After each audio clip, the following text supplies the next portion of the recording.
मुंबई गई मी दिल्ली गई, गैया भया मी आगरा. भेटना ना मला भेटना ना, भेटना ना मला घागरा. भेटना ना मला भेटना ना, भेटना ना मला घागरा. मना घागरा मा चांदीना तार, डोळ्याता न सावकार. मना गया म सोना ना हात, कशा लख लख कर सिंगार. मुंबई गई मी दिल्ली गई, गैया भया मी आगरा. भेटना ना मला भेटना ना, भेटना ना मला घागरा. हाय बालंगी न बालंगापन, हाय बालंगी न बालंगापन. मला कस सांग हाय दुःख ये मनाई न बालंगापन. अरे लाल लाल मना बहिरमलाल, अल्लक निरंजन बोलत चाल मना बहिरमलाल. हाऊ भिलस ना पोऱ्या कोण सर एकलव्य जंगल ना शर सर. यन हात मधनुष्यवान सर. जशी चंद्रानी चांदनी, दिल मना मी दिना तिलार, पोर अजून बिनावनी. कानबाई चालने गंगेवरी वमाय चालने गंगेवरी. निसाकर पेरत चालनी वमाय पेरत चालनी. रात धारी किर किर, टिटुई फिर भिर भिर. अर रात धारी किर किर, टिटुई फिर भिर भिर.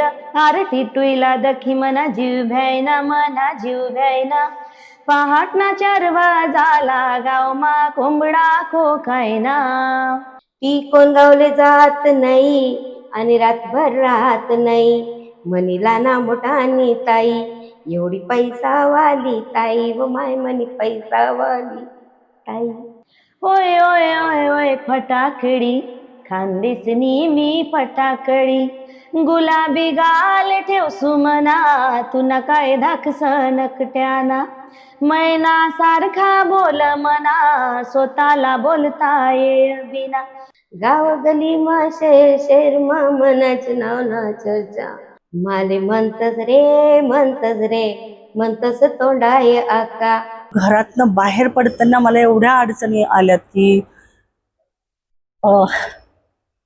बाहेर जाताना कुणीतरी मुलं सॉरी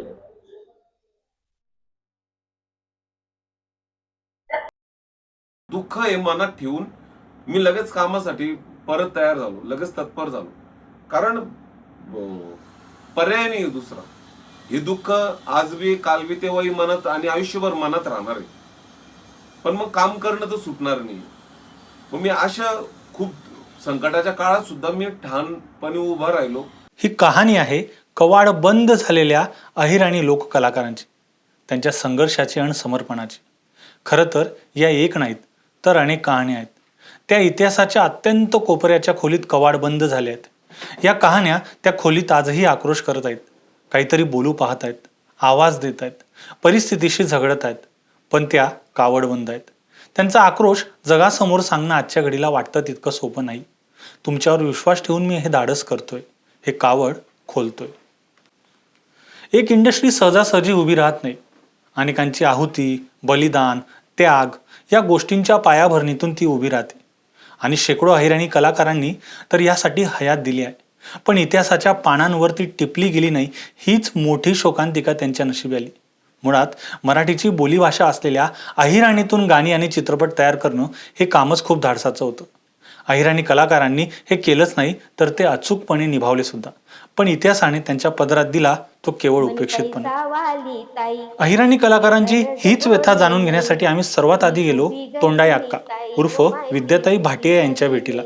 विद्याताई इतक्या फेमस आहेत, पण त्यांचं घर आजही पत्र्याचं आहे. घरात शिरताच किचन लागतो आणि तिथंच ते संपतं देखील. आपली परिस्थितीविषयी भाष्य करत असताना विद्याताई यांना अक्षरशः रडू कोसळलं. पण या क्षेत्राने मला काय दिलं सर? मी आजही, तेव्हाही तशीच गरीब होती, आजही तशीच गरीब आहे. काहीच नाही सर. शासनाने लक्ष द्यायला हवं सर. शासनाने लक्ष द्यायला हवं अशा कलाकारांना. आज माझ्यामध्ये थोडीफार ताकद आहे तर मी काम करते सर, 2 पैसे कमवते. उद्या काय होणार सर? उद्या जर माझे हातपाय पडले, मला कलेच्या शिवाय दुसरं कोणी, मला मी नोकरीला गेली तर लोक म्हणतात मला, मॅडम तुम्हाला काय कमी आहे, तुम्ही तर आम्हाला विकत घेऊन घ्याल. अशा वेळेस मला कोणी नोकरी पण देत नाही सर, तर मी माझं पुढचं जीवन जगायचं कसं? ठीक आहे, शासन आम्हाला 5,000 रुपये देतो, तुम्ही सांगा सर, या महागाईच्या काळामध्ये 5,000 मी माझं औषध पाणी करेल, किराणा करेल का काय करेल? तुम्ही सांगा सर. Sorry sir. ताई, तुम्ही कुठल्या चित्रपटांमध्ये काम केले मला सांगाल का? नाव आठवतं का तुम्हाला? शिडी का? हा, सीडी मध्ये. शिडी कसं, पहिला बाप जायवरी, त्याच्यानंतर तोंडाई अक्का. तिथं बाप जायवरी करायला गेली होती, तिथं मला बी कुमार दादा राजवडकर यांनी बघितलं होतं. त्यांनी माझ्यावरच तोंडाई अक्का लिहिला होता. मी त्या चित्रपटाला पूर्णपणे न्याय दिला. तो चित्रपट चालला आणि विद्या भाटीवरनं लोक मला तोंडाई अक्का म्हणूनच ओळखायला लागले. तुम्ही माझ्या घराचं आता सगळे फुटेज वगैरे काढलेले, त्याच्यावर तुमच्या लक्षात माझी परिस्थिती आलीच असेल. मी आज एकुलती एक लेडीज आहे सर, त्याच्यामध्ये बघा मला डायबिटीज बीपी दोघं आजार आहे, म्हणजे निदान आजारांसाठी पण मला काम करावंच लागतं. प्लस घराचा खर्च, पाहिजे तसं मानधन मिळत नाही. किती कष्ट करा, पाहिजे तसं मानधन मिळत नाही. आणि जेवढं तटपुंज मानधन मिळतो त्याच्यामध्ये घराचा खर्चच परवडत नाही सर. तर मला आता हे बघा, एवढ्या तुम्ही ट्रॉफ्या बघितल्या, या नकोय सर. मला आता काहीतरी आर्थिक घर हवंय सर. मला काहीतरी आर्थिक, म्हणजे मी माझं आता हे बघा, हे चांगलं आहे म्हणून ठीक आहे, लक्षात आलं तुमच्या, चेहरा चांगला आहे तर अजून 2-3 वर्ष मला कामं मिळतील. आज माझं वय आज 59 वर्ष वय माझं, बरं का. एवढी मोठी शोकांतिका, इतकं मोठं. मी म्हणजे माझं पूर्ण आयुष्य कलेसाठी वाहून दिलं. लहानपणापासून मला लोकांनी त्रास दिला, नातेवाईकांनी त्रास दिला. बरेचसे माझे नातेवाईक माझ्याशी बोलत सुद्धा नाही अजूनही. मला अक्षरशः नाचणारी म्हणता. लोक माझं कौतुक करता, घरचे लोक म्हणता काय नाचत फिरते, या शब्दात मला उत्तरं दिले जातात सर.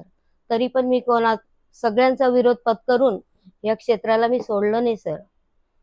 पण या क्षेत्राने मला काय दिलं सर? मी आजही, तेव्हाही तशीच गरीब होती, आजही तशीच गरीब आहे, काहीच नाही सर.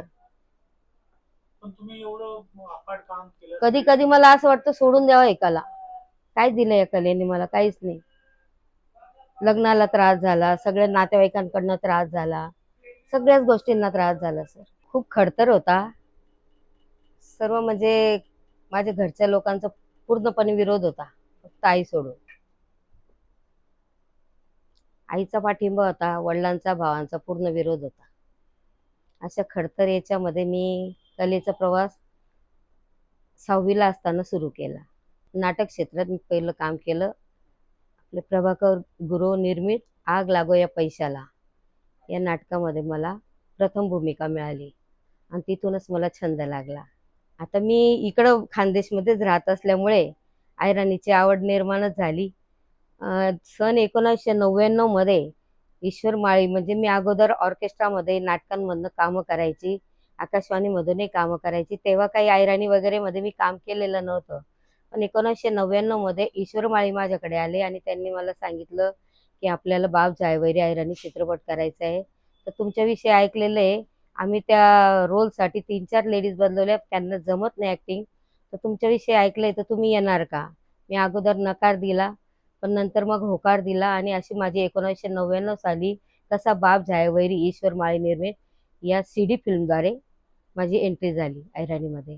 की मी जेव्हा ऑर्केस्ट्रामधून कामं करायची तेव्हा मला मराठीची फार धून होती की मी मराठी चित्रपटात कामं करावे, मराठीमध्ये जावं. पण मी त्यावेळेस तेव्हा तिथं जायची तेव्हा मला ऐराणी म्हणून डावलण्यात यायचं की काय गावंढळ भाषा बोलता, काय तुम्हाला जमणार नाही वगैरे, असं करून डावललं जायचं मला. पण आज त्या ऐराणीला डोक्यावर घेतलं जातं, म्हणजे त्याच्यामध्ये काही असेल ना, ऐराणी भाषेमध्ये काही असेल तेव्हाच तिला एवढं डोक्यावर घेतलं जातंय. आता ते इंडो आयरन ते दर्जा पण मिळाला आपल्या ऐराणी भाषेला. म्हणजे त्यावेळेस मला आठवतं की मी जिथं चित्रपट सृष्टीमध्ये जायची, मराठी चित्रपट सृष्टीमध्ये अक्षरशः मी विनवण्या करायची की मी खूप चांगली कलाकार आहे, मला चान्स द्या, पण मला कोणी चान्स द्यायचं नाही. पण आज माझं गाणं देख तुनी बायको, 7 समुद्रापलीकडे, आणि मला अभिमान आहे. सहकलाकारामध्ये माझ्याबरोबर वनमाला बागुल होते, भावना चौधरी होते, भटू चौधरी होते, ईश्वर भाऊ होते, ईश्वर भाऊ माळे, संतोष नाना चौधरी, इंदुमाती शिरसाट, आपले कल्पना झोपे, असे बरेचसे कलावंत होते. बाकीच्यांचे नावं मला आता आठवत नाही, पण एवढे कलाकार होते आणि सगळेच मनमिळाऊ होते. आणि पहिल्यांदा असं मतलबीपणा नव्हता काही, अगदी फॅमिलीसारखं. प्रत्येक काही कोणाचं काही वाढदिवस असू द्या, काही कार्यक्रम असू द्या, सगळे खेळून मिळून मिसळायचे एकमेकांमध्ये. आता तसं नाही राहिलं. माझी सुरुवात किती म्हणजे आग लागूया पैशाला मला 40 रुपये मिळाले होते. ते पण मला 40,000 रुपयाप्रमाणे वाटले होते त्यावेळेस. कारण की मला घरून 10 पैसे पण मिळायचे नाही त्यावेळेस. त्यावेळेस मला 40 रुपये मिळाले होते. 40 करून नंतर 60, 60 नंतर 75, 100, 150 आणि आताच्या घडी म्हणजे जेव्हा मी ऐराणीमध्ये आली तेव्हा मला 200 रुपये म्हणजे तोंडा अक्का मी 200 रुपयात केला होता. म्हणजे हो, म्हणजे मला 2,000 रुपये मिळाले होते त्यावेळेस 10 दिवसाचे. 2,000 ही फार मोठी व्यथा आहे. कलाकारांना म्हणजे एकमेकांनी सहकार्य करून पुढे नेण्याचा प्रयत्न करायला हवा. जो तो ज्याचं त्याचं बघतो, जो तो ज्याचं त्याचं पुढे जातो. आपल्याही कलाकारांना ओढायला पाहिजे ना पुढे. आपले कलाकार ओढले जातील तेव्हा तर आपली ऐराणी भाषा पुढे जाईल ना. चित्रपट आपले बी कुमार दादा होते राजवडचे, ते खूप चांगल्या स्टोऱ्या लिहायचे. पण ती व्यक्ती एक्सपायर झाल्यामुळे लिखाण बंद झालं. म्हणजे ज्या पट्टीचे ज्या दर्जाचे ते लेखन करायचे ते बंद झालं. त्याच्यामुळे वेब सिरीज आता कमीच झाल्या. कमी म्हणजे खूपच कमी झाल्या. 100तनं 1-2% असतील तर असतील. हो, ऐराणी ते राहायचे तेव्हा ते ऐराणी चित्रपटच बनवायचे. त्यावेळेस CD फिल्म होती आणि त्याला लोकांचा प्रतिसादही खूप चांगला राहायचा. आताही लोकांची इच्छा असते, मला बरेचसे कॉल येतात की मॅडम तुम्ही ऐराणी चित्रपट बनवा. पण मी कलाकार आहे, मी लेखक नाहीये. कोणीतरी लिहिलं तर मी त्याला न्याय देऊ शकेल माझ्या कलेच्या माध्यमातून. कोणी लिहायला हवं ना तसं. मी एकटी आहे. हो, मला कोणीच नाही. माझी वहिनी आहे, एक विधवा वहिनी आहे, 2 भाच्या आहे मला. ते जळगावला असतात. ते फक्त कलेच्या ह्याच्यावर गव्हर्नमेंट कडून मला 5,000 रुपये मानधन मिळतं. हो, शासकीय. हो, तोंडा अक्का, धुडक्या 420, दैवना तमाशा, लगेरो डुबऱ्याबाई MBBS, सासरवास. माझ्या चॅनलचं गाणं आहे स्वतःच्या. गाव गाव मा शहर शहर मा मनाचं नाव ना चर्चा. गाव गली मा शहर शहर मा मनाचं नाव ना चर्चा. काय मारी रायना माले धक्का, हा हा हा हा हा. माले म्हणतस रे म्हणतस तोंडाय आका. माले म्हणतस रे म्हणतस तोंडाय आका. मनी पैसा वाली ताई, तिले गरज कोणी नाही. ती उभी गली नी ताई व माहिती उभी गली नी ताई. ती कोण गावले जात नाही आणि रातभर राहत नाही.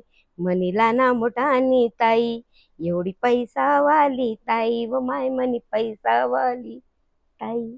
आपले बी कुमार दादा राजवडकर ते आता नाहीये, पण त्यांचा मला खूप सपोर्ट होता. आणि आज त्यांच्यामुळेच मी तोंडा अक्का म्हणून फेमस आहे आणि तोंडा अक्का नाव त्यांच्यामुळेच मला पडलं. ते एक महत्वाचे कलाकार होते. दुसरे ईश्वर भाऊ आहे, तिसरी वनमाला आहे म्हणजे माझी अगदी जिगरी. तृप्ती व्यवहारे, भावना चौधरी. आणि आताच्या काळामध्ये मला माझी जी सपोर्ट सिस्टीम आहे ते आहे संजय सोनवणे, चाळीसगावचे. हो, ते मला पदोपदी नेहमी सहकार्य करता.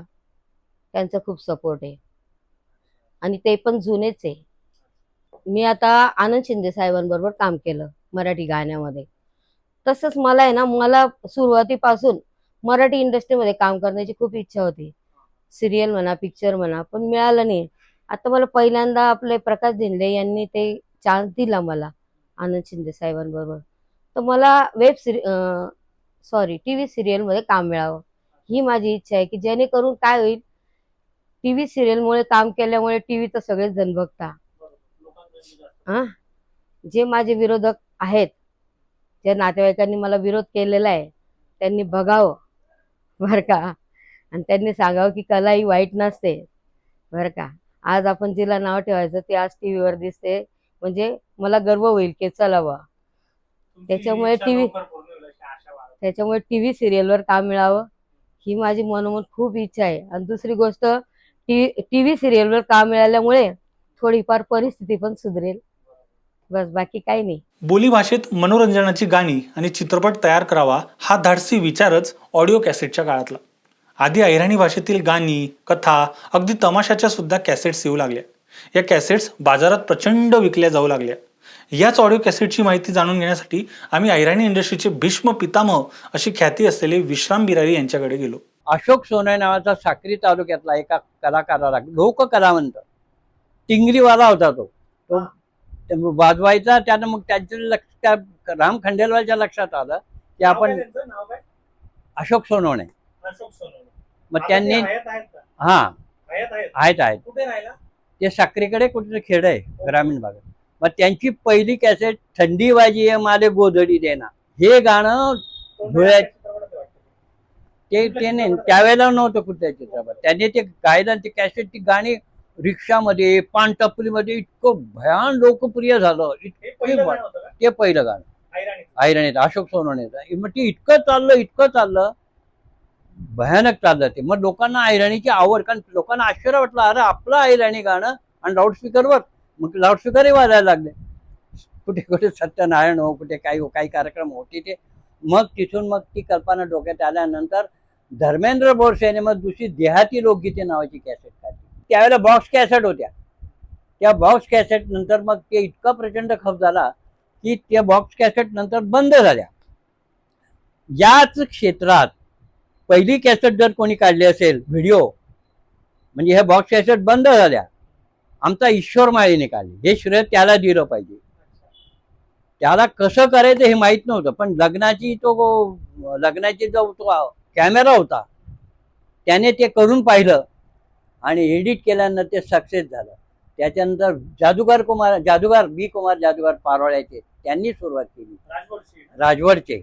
आणि वंजारी खपाचे अशोक चौधरी सर, नवल माळी, नाना माळी यांनी सुरुवात केली.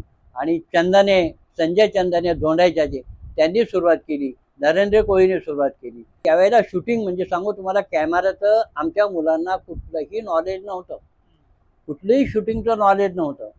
तो कॅमेराचा मेकअप वगैरे आहे तर दूरच राहिला. आणखी कॅमेरा क्लोजअप आणि याला सायकलच्या ट्रॉलीवर तो कॅमेरा ठेवायचा आणि लॉंग शॉट घ्यायचे. जवळ आला का तो सायकलच्या जवळ पुढे करून मग तो क्लोजअप घ्यायचा. पण कमाल अशी की मी या थोरात म्हणून आमच्याकडे होते, त्यांनी एक कॅसेट काढली होती थोरातांनी, की त्या कॅसेटचं शूटिंग या कौठाळला होतं. त्या कौठाळला शूटिंग असताना त्यांनी त्या मनोज हा विलास मोरे होता, ही कॅसेट आहे तानक्या, त्यांनी कॅसेट काढली होती. आणि ही कॅसेट तर त्यावेळेला कुस्तीचा शॉट घ्यायचा होता बघा. हे कुठलंही नॉलेज नाही. मॉब सीन कसा दाखवायचा, फक्त 2 पैलवान लढतायत आणि टॉपचा सीन घेण्याकरता ते 3ऱ्या मजल्यावर चढले त्या, आणि 3ऱ्या मजल्यावरून त्यांनी टॉपचा कुस्तीचा सीन घेतला.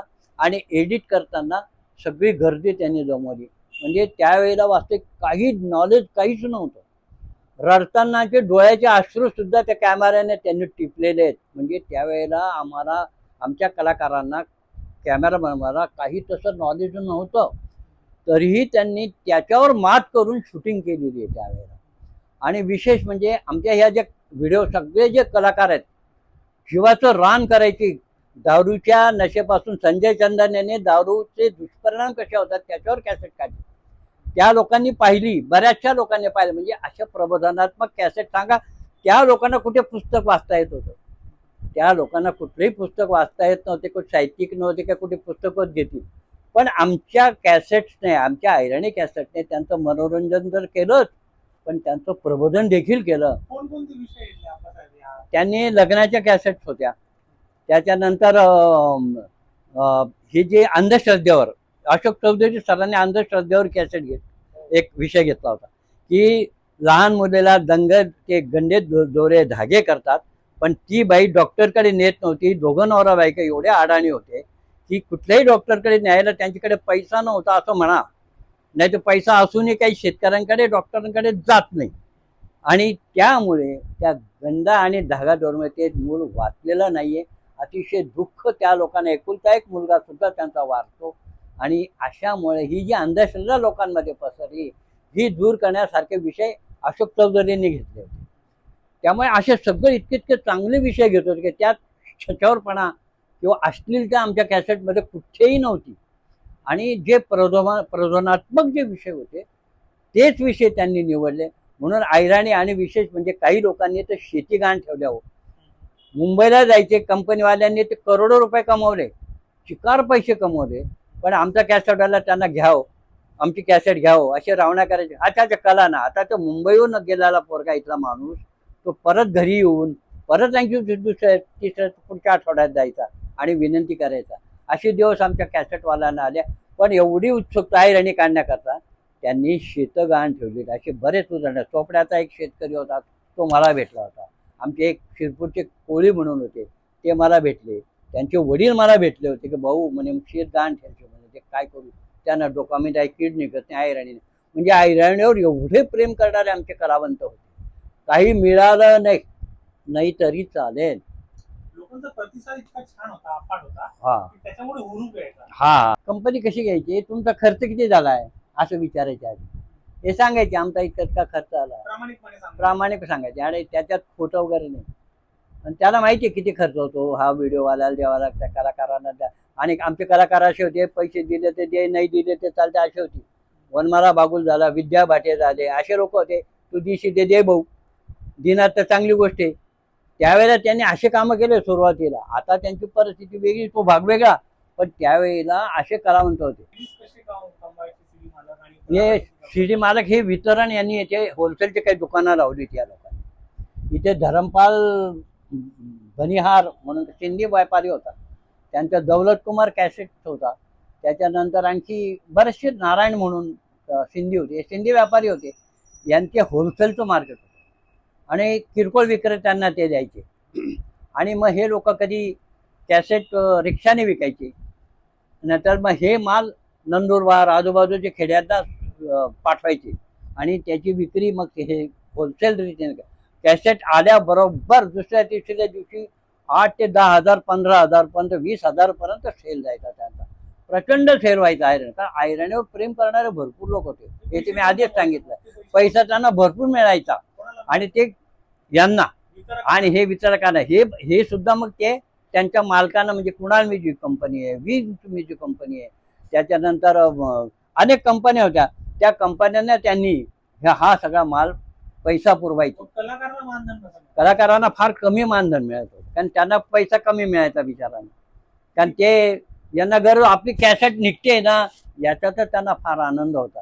आणि मग या कलाकारांना ते थोडं थोडं मानधन, त्याच्यावर बिचारे सगळे खुश व्हायचे. किती मानधन द्यायचं? काय नाही, किरकोळ 100-200 रुपये द्यायचे त्यावेळेला. पैसे एवढे नव्हते ना, मिळतच नव्हते ना. 20 ते 25 हजार रुपये मिळायचे. त्याचा जाण्या येण्याचा खर्च, मुंबईला जाण्याचा खर्च, येण्याचा खर्च हेलपाटा, आणि इथे कॅमेराचा खर्च, एडिटिंगचा खर्च, शूटिंगचा खर्च. कारण कॅमेरावाल्यालाही द्यावा लागत होता. कंपन्या मोठ्या झाल्या आणि कंपन्या मोठ्या झाल्या आणि आमच्या कलाकाराची झोळी अटकी राहिली, रिकामी राहिली. कानबाई चालनी गंगेवरी व माय चालनी गंगेवरी, निसाकर पेरत चालली व माय पेरत चालनी. आणि कानबाई चालनी गंगेवरी व माय चालनी गंगेवरी. माझ्यासाठी 2 चित्रपटासाठी 80 लाख रुपये खर्च केले. म्हणजे त्या कॅसेटचा त्याला फायदा त्या कंपनीला केवढा झाला. त्याने अलका कुबलला घेऊन वगैरे माझ्याकडनं कथानक म्हणून मराठी चित्रपट त्यांनी इथे निर्मिती केली माझी, आणि शूटिंग साताराला केलं, पण मुहूर्त इथे केला. म्हणजे त्यांना पैसा केवढा मिळेल. कानबाई माझी नवसाची आणि काळूबाई पावली नवसाला तो साताऱ्याला मांढरगडला लावला होता. हे 2 चित्रपटाची निर्मिती माझ्या कथानकावर. अलका कुबल वगैरे चांगले चांगले म्हणजे कास्टिंग त्या चित्रपटात होतं. मुहूर्त स्वतः अलकाबाई कुबल आणि सगळे कलाकार हे सगळे इथे आलेले होते. आणि इथून मिरवणूक काढली, घरोघर त्या बाईच्या आरती झाल्या. आणि कानबाई हे दैवत जे आहे आमचं ऐरणी खानदेशचं, त्याची माहिती लोकांना मिळावी घरोघर. त्याची म्हणजे इथंच नाही, ते महाराष्ट्राला व्हावी. कॅसेटसाठी त्यांनी एवढा पैसा जर लाखो रुपये खर्च केला, त्यावरच कल्पना येईल की त्यांनी किती कमाई केली असेल. आणि आमच्या कलाकारांना फार कमी तोटके पैसे द्यायचे. त्यानंतर याची कल्पना काही ते जे लोक असतात त्यांना मिळाली आणि त्यांनी इतकं उत्पन्न मिळतं, मग त्यांनी डुप्लिकेट कॅसेट कंपनीची ज्या दिवशी कॅसेट आली त्याच दिवशी त्यांची डुप्लिकेट कॅसेट मार्केटला मी स्वतः पाहिली. माझी कानबाईची कॅसेट मी पाहिलेली. याचा अंदाज येतो की डुप्लिकेट कॅसेट निघाल्यावर कंपनीला फार नुकसान व्हायला लागलं, पायरेसी व्हायला लागली. डुप्लिकेट इतकं वाढलं की जी कंपन्या नंतर बंद झाल्या. त्यांनी बंद केलं की आमको कुछ नाही मिल रहा है, आता आम्ही काय करणार. त्यांनी सुद्धा त्यांचे सगळे कारखाने बंद केले. म्हणून असं ही कॅसेटचा हा जो प्रवास आहे त्या ठिकाणी थांबला. कलाकार नाहीचे उपास मारायची, कर्जबाजारी झाले ते काही बिचारे. जे भाई आहेत आमचे साजिद अन्सारी, शब्बीर सरदार यांनी सुद्धा चंदन नावाचा इतका अतिशय सुरेख चित्रपट काढला होता. वास्तविक त्यांना ऐराणीचा काय संबंध, पण त्यांचं सुद्धा खानदेश असल्यामुळे आपली इथली बोली आहे, आपली बोलीभाषा आहे. त्यांनी सुद्धा चंदन नावाचा चित्रपट साजिद अन्साऱ्यांनी कर्ज काढून काढला. त्यांना अजिबात नफा राहिला नाही, फार नुकसान झालं त्यांचं. पण चित्रपट इतका छान काढला त्यांनी की पहिला सेन्सॉर चित्रपट अशी म्हणून त्याची नोंद झालेली. असे संदेश देणारे चित्रपट आमच्या इथल्या निर्मात्यांनी, कलावंतांनी पोटाला चिमटा देऊन आमच्या कॅसेट ऐराणी कॅसेट काढला होता. त्याच्या मागे एवढाच हेतू, आमचं मायबोलीचा प्रसार व्हावा, एवढा शुद्ध हेतू त्यांचा होता. कानबाई चालनी गंगेवरी व माय चालनी गंगेवरी, निसाकर पेरत चालली व माय पेरत चालनी. आणि कानबाई चालनी गंगेवरी व माय चालनी गंगेवरी. आज हे गाणं शालेय कार्यक्रमांमध्ये अनेक चांगल्या मोठ्या मोठ्या ज्या शाळा आहेत विद्यार्थ्यांकडनं स्नेहसंमेलनात हे गीत आजही बसून घेतात. आणि मी एकदा पुण्यात पाहिलं, पुण्यात एका समाजाचा कार्यक्रम होता, त्यांचा काहीतरी साहित्य, त्यांचं समाजाचं संमेलन होतं. ते संमेलन संपल्यानंतर या गाण्यावर संपूर्ण महिला संकट पुरुष नाचत असलेला व्हिडिओ खूप व्हायरल झाला होता. तुम्ही पाहिला तेव्हा मला खूप आनंद झाला. म्हटलं पुण्यात माझं गाणं गेलं. कसं असतं, सगळ्या काही गोष्टी चांगल्या चालत असतात, परंतु काही संकट येतात, अडचणी येतात. हो हो. या सीडी इंडस्ट्रीला सुद्धा काही संकटांचा सामना करावा लागला आणि एक मोठा वनवा पेटला ज्याच्यामध्ये कलाकार पळून निघाले. हो. तर हा कुठलं संकट होतं, कलाकारांना देशोधडीला लावलं त्या संकटाने? त्यावेळेला काय झालं, एवढ्या कॅसेट एवढ्या प्रचंड खपायला लागल्या, एवढा प्रचंड खप कंपनीला मिळाला, लाखो रुपये मिळायला लागले. आता मला सांगा तुम्ही, माझ्या कॅसेट, माझं सांगतो, इतरांचं उदाहरण जाऊ द्या, माझं स्वतःचं एक उदाहरण, तर त्यावर कल्पना आहे की बाकीच्या कलाकारांच्या कॅसेटकडनं किती उत्पन्न मिळत होतं. आता माझी पहिली जी कॅसेट, कानबाईची कॅसेट काढली, त्याने मला पावत्या दाखवल्या की बघा कितना खप आहे सर. त्या कंपनीला जर प्रचंड खप झाला, त्याने माझ्यासाठी 2 चित्रपटासाठी 80 लाख रुपये खर्च केले. म्हणजे त्या कॅसेटचा खप, त्याला फायदा त्या कंपनीला केवढा झाला. त्याने अलका कुबलला घेऊन वगैरे माझ्याकडनं कथानक म्हणून मराठी चित्रपट त्यांनी इथे निर्मिती केली माझी, आणि शूटिंग साताराला केलं, पण मुहूर्त इथे केला. म्हणजे त्यांना पैसा केवढा मिळेल. कानबाई माझी नवसाची आणि काळूबाई पावली नवसाला तो साताऱ्याला मांढरगडला लावला होता. हे 2 चित्रपटाची निर्मिती माझ्या कथानकावर.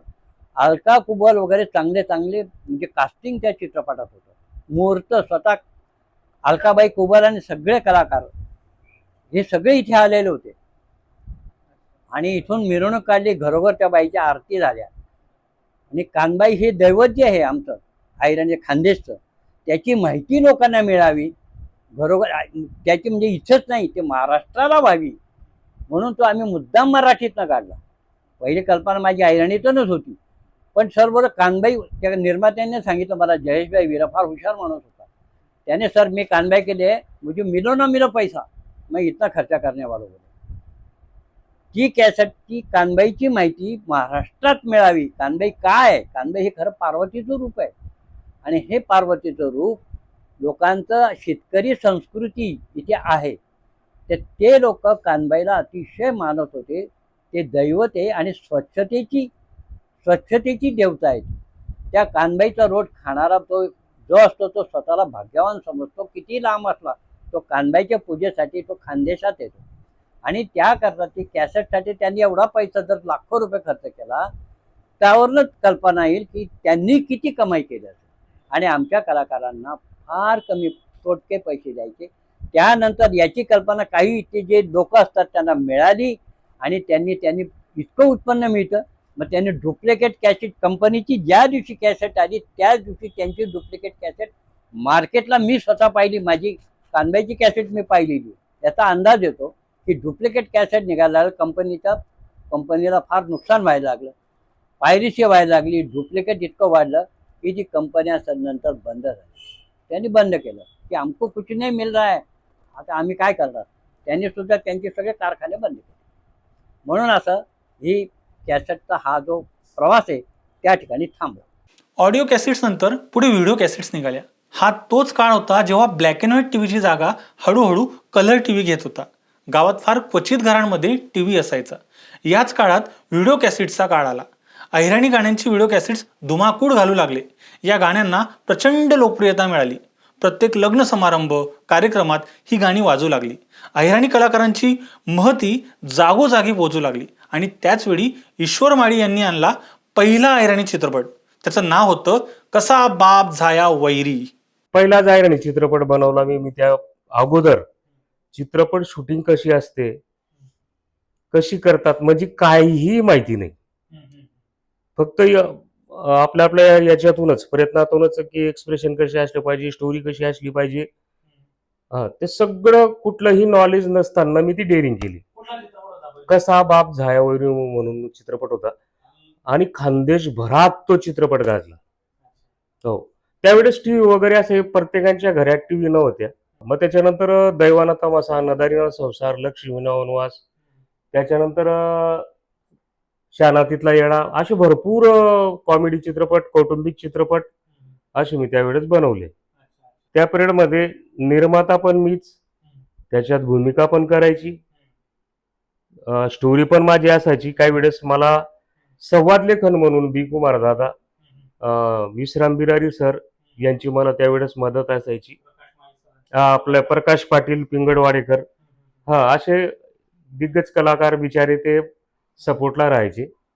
आणि मग असे भरपूर चित्रपट वगैरे केले. पण मग गोष्ट काय झाली, हौशेला मोल नसतं त्या म्हणीप्रमाणे आम्ही कलावंत म्हणजे जैशी परिस्थिती म्हणजे तीच राहिली बा. आणि आमच्या वतीनं मग कंपनीवाल्यांचं बरं झालं. बी कुमार दादा ग्रेट व्यक्तिमत्व होते आणि वय नव्हतं त्यांचं जाण्याचं. आम्ही खूप चांगले मित्र होतो. माझ्यापेक्षा जरी वयाने ते मोठे होते पण आमचं नातं मित्रासारखंच होतं. एकमेकाचा चित्रपट असेल, लघुपट असेल, मदतीसाठी मात्र एकमेकांमध्ये सहभागी व्हायचो. माझं राहिलं ते यायचे, त्यांचं राहिलं मी जायचो.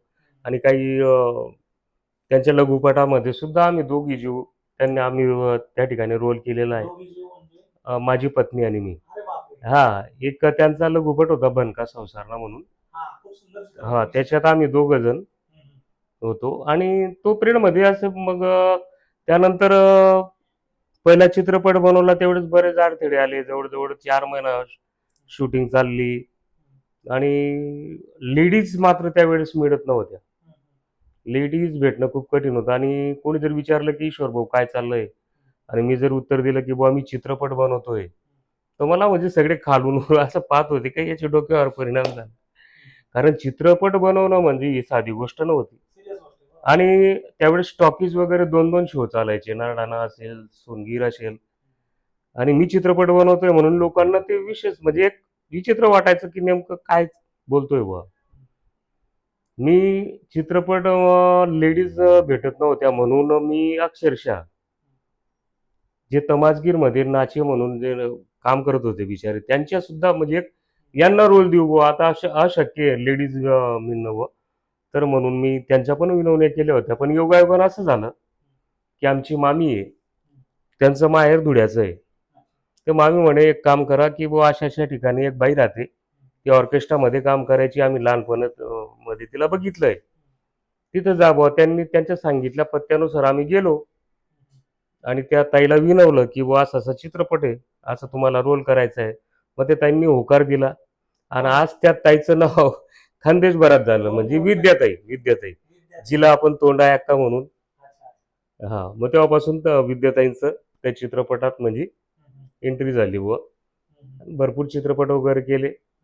पण एक मी तरी म्हणतो की आम्ही जे कष्ट केले किंवा आम्ही जे काय नाही, आपलं ते करत राहणार आहे. जोपर्यंत जीवात जीव आहे तोपर्यंत आपली मायबोली भाषेसाठी आपण करणारच आहे. आता पण युट्यूबद्वारे ईश्वर माडे आणि धमाका म्हणून माझं यूट्यूब चॅनल आहे. तर त्या थ्रू मी आपले कार्यक्रम चालूच राहतात. शहाणातीतला वेळा म्हणून माझी एक वेब सिरीज होती, ती पण चांगल्या प्रकारे चालली. आणि मात्र मी सांगतो, आमच्यापेक्षा आता जेही कलाकार आहेत त्यांना ते खरंच नशीबवाले आहे की त्यांना सोशल मीडिया मिळाली. इंस्टाग्राम असेल, यूट्यूब असेल, फेसबुक असेल. तर त्यावेळेस आम्हाला तसं काहीच नव्हतं. आम्हाला तसं सारा म्हणजे हेच नव्हतं. आणि आताच्या कलावंतांना त्यांची कला बघून पुरस्कार मिळत आहे, त्यांचं कलेचं कौतुक होत आहे. मात्र तसं काय आमच्या नशिबात नाही. आतापर्यंत टेस्ट शो जर म्हटले तर 2 मित्रांनीच आम्हाला आमंत्रित केलं होतं. एक समाधान बेलदार आणि योगेश कोडी म्हणून खलाण्याचे. म्हणजे खरंच नशिबवान म्हणावं लागेल आताच्या कलावंतांना की त्यांना स्टेज पण मिळतंय आणि त्यांचा कलेला वाव मिळण्यासाठी त्यांना पुरस्कार पण मिळतोय. आता आपला कुठलाही व्हिडिओ जर गेला तर सगळेच जणी म्हणजे ऐरणीतले दादासाहेब फाळके म्हणून बिचारे मान सन्मान करतात किंवा लोक ओळखतात. आम्ही जो पैसा लावला तेवढाच मिळाला असं समजा. त्यावेळेस मला 1,30,000 रुपये त्या चित्रपटाला लागले होते. हो हो हो. मी म्हणतो ना की त्यावेळेस मी 4 बिघे शेत घेणार होतो त्या पिरियडमध्ये. तर त्या शेत न घेता मी त्या चित्रपटाला पैसे लावले होते. 2004 ची गोष्ट. म्हणजे मी तसं 1995 पासून या फील्डमध्ये आहे. आणि आणि 2004 पर्यंत ऑडिओ कॅसेट 78 प्रकारचे केले. मग त्याच्यानं 2004 पासून मग चित्रीकरणास सुरुवात झाली. तेवढंच मिळालं. आज जो वर्ग आहे किंवा जी बॅकिंग आहे कलावंतांना, त्यावेळेस आम्ही मोजके म्हणजे ईश्वर माडी म्हणजे मी असेल, चौधरी सर असतील. चौधरी सरांना पण मी या फील्डमध्ये आणलं. अशोक चौधरी सर. त्याच्यानंतर बी कुमार दादा असतील. बी कुमार दादा विंग्ससाठी करायचे, मी कुणालसाठी. तर आम्ही असं बोटावर मोजण्या इतकेच 2-4 लोक, संजय चंदने असतील, नंतर नरेंद्र कोळी असतील. म्हणजे ठराविक निर्माते आम्ही त्यावेळेस होतो. त्याच्यामुळे असं एवढं न्याय मिळेल म्हणजे तेच हौशेला मोल नसतं म्हणीप्रमाणे आम्ही करत गेलो. तिथं मी एका मित्राच्या कॅसेटवरच्या दुकानावर बसायचो, अरुण जाधव म्हणून डायरेक्टर येते पण आता. आणि त्यांच्याकडे मला त्याच ठिकाणी भरपूर कलाकार, स्थायिक कलाकार मला भेटत गेले. संजय पल्लीवाड असेल ज्यांनी दाजीबा म्हणून त्या गाण्यामध्ये, त्याच्यानंतर पुष्पा असेल, पुष्पा ठाकूर वगैरे, ते नितीन कुमावत.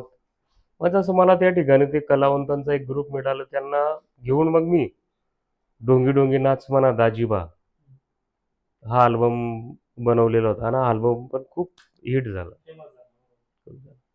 आता कुठेतरी मी तरी म्हणतो की आता जे यूट्यूब म्हणून जे व्यासपीठ आहे, तर त्यालाही जर लोकांकडनं जर त्या कार्यक्रमाला जर प्रतिसाद मिळाला तर योग्य न्याय मिळू शकतो. पण आपलं तकदीरमध्ये नसेल. आतापर्यंत जर आपण यूट्यूब मध्ये पण आपण करतोय, पण आपण एवढा रिस्पॉन्स नाही आला. परिस्थितीच्या समोर नाईलाज. आजही माझं परिवार म्हणजे शेतामध्ये आम्ही इकडे तिकडे म्हणजे शेती आणि नावाला श्रीमंत आली परिस्थितीची. म्हणजे माझं 2.5 बिघे जमीन आहे मला, कोरडची. त्याच्यावरच आणि हा आता स्टुडिओ वगैरे टाकलेला आहे. आणि परत आम्ही, माझा मामे भाऊ आणि मी शिवमहिमा बँड म्हणून आता मागच्या याच वर्षी सुरू केलं आपण. हो हो हो. चिकना चोपडानं म्हणजे पैसावालानं लेकरू जर गली मावती त्याला कोणी बी कड्यावर लिहिल्यास, आणि गरीबनं लेकरू त्याला कोणी कड्यावर धरत नाही, अशी गंमत आहे. काय राहतं माहिती आहे का, तुम्ही किती ग्रेट आहात, तुम्ही किती काम करताय, त्याच्याबरोबर तुम्हाला बॅकिंग असणं हे तकदीरीची गोष्ट आहे. तुमची जाणीव, तुम्हाला बॅकिंग मिळणं किंवा त्या कलेला सपोर्ट करणारी माणसं हे मिळणं म्हणजे नशिबाची गोष्ट आहे. आता आपण जर कुठं बाहेरगावी गेलो ना, माझ्याबरोबर फोटो पण काढतात किंवा हा ईश्वर भाऊ आयरणी चित्रपट बनवलेत आमलो, बस इथपुरतं मर्यादित राहतं. पुरस्कार वगैरे मला म्हणजे ज्या खाजगी ज्या संस्था असतील, आता एक माझं एक गाणं होतं ते चांगल्या प्रकारे स्वतः मी गायलं होतं आणि त्याला रिस्पॉन्स चांगल्या प्रकारचा मिळाला. म्हणजे खूप जणांना ते गाणं आवडलं. ते मना प्यार से पहला जशी मजनू ने लैला चंद्रानी चांदनी हो जशी चंद्रानी चांदनी दिल मना मी दिना तिलार पोर अजून बी नावनी मना प्यार से पहला जशी मजनू ने लैला चंद्रानी चांदनी हो जशी चंद्रानी चांदनी दिल मना मी दिना तिलार पोर अजून बी नावनी. ईश्वर माळी यांनी त्यांचा प्रवास खूप सुंदर सांगितला. पण अहिराणी चित्रपटांचा नेमका इतिहास काय, अहिराणी चित्रपट बनवायला नेमकी सुरुवात कधी झाली, हे जाणून घेण्यासाठी आम्ही गीतकार प्रकाश पाटील यांना भेटलो. खानदेशातल्या काही मंडळींनी असं मनात आणलं की बुवा अहिराणीमध्ये सिनेमा व्हावा, आणि जे व्यवसायाने मुंबईकडे राहत होते त्यांची ही कल्पना उचलून धरली आणि सुमारे लगभग 80च्या जवळपास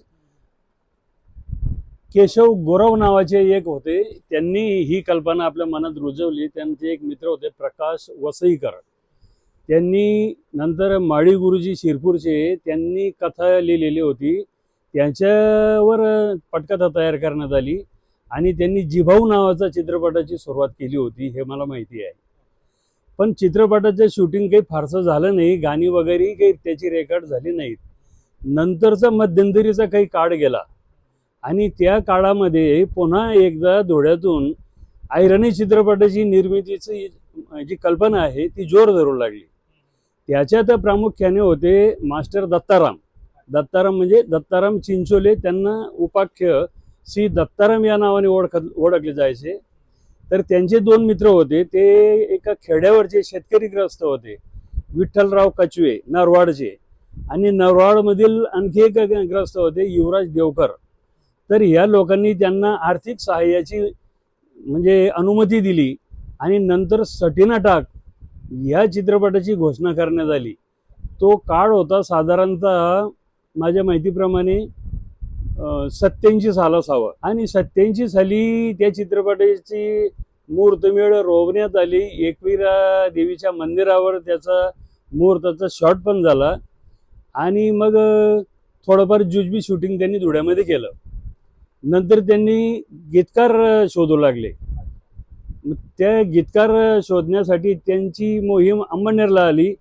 काही तिथे कलाकारही त्यांना मिळाले, काही कलाकारांकडून माझ्या नावाची शिफारस करण्यात आली. त्यांनी माझ्याकडे सगळ्या सिच्युएशन्स मांडल्या की आम्हाला अशा अशा ठिकाणी गाणी हवी आहेत, आणि त्याप्रमाणे मी त्यांना ती गाणी लिहून दिली.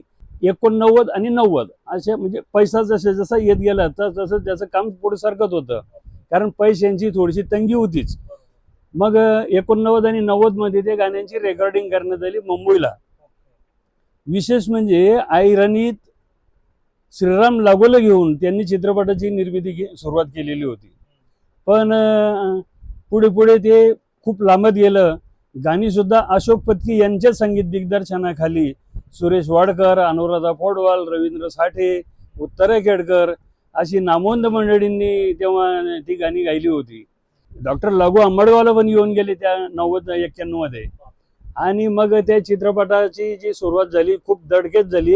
चित्रपट अजूनही बाहेर आला नाही, पण त्याचं नाव घराघरात आजही आहे, कारण त्याला तेवढी प्रसिद्धी मिळाली होती. मग मालेगावची मंडळी सिनेमा बनवू लागली.